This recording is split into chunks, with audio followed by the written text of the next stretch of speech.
So when I'm taking a history of a patient with the hand problems, I need to assess the patient regarding the name, age, sex, occupation. Regarding the personal history, I would prefer to know age, hand dominance, occupation, hobbies, and history of smoking, any previous history of trauma.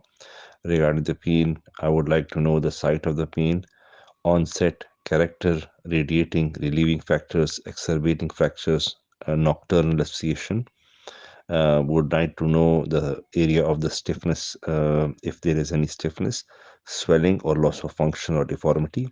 I will assess the patient activities of daily living with respect to the hand, regarding difficulty opening jars or doorknobs, combing hairs, pinching or gripping things, having episodes of falling things, pins and needles, buttoning or knitting. Regarding the medical history, I need to exclude diabetes mellitus, rheumatoid arthritis, and previous any operative interventions.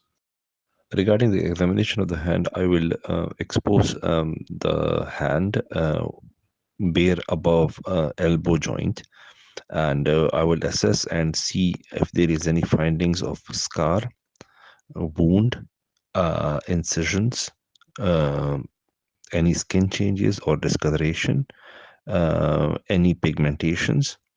I will check the hand shape regarding the thinner eminence, hypothinner eminence, position of the fingers, any skin changes like pits, nodules, or garrote pads on the palmar aspect. Ask the patient uh, to to view the dorsum of the hand.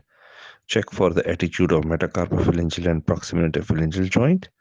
Check for the nails if there is an hematoma or mucinous cyst or a tumor. Any nail changes.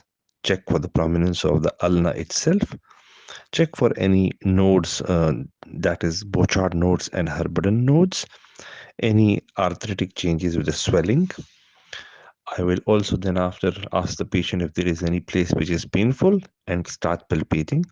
I will avoid the palpable area, the painful area.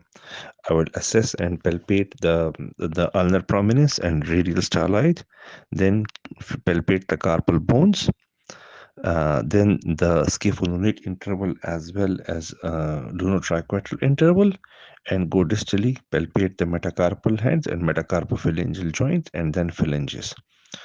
I will concentrate towards the volar aspect and palpate the scaphoid tubercle, distal radius, and ulna again.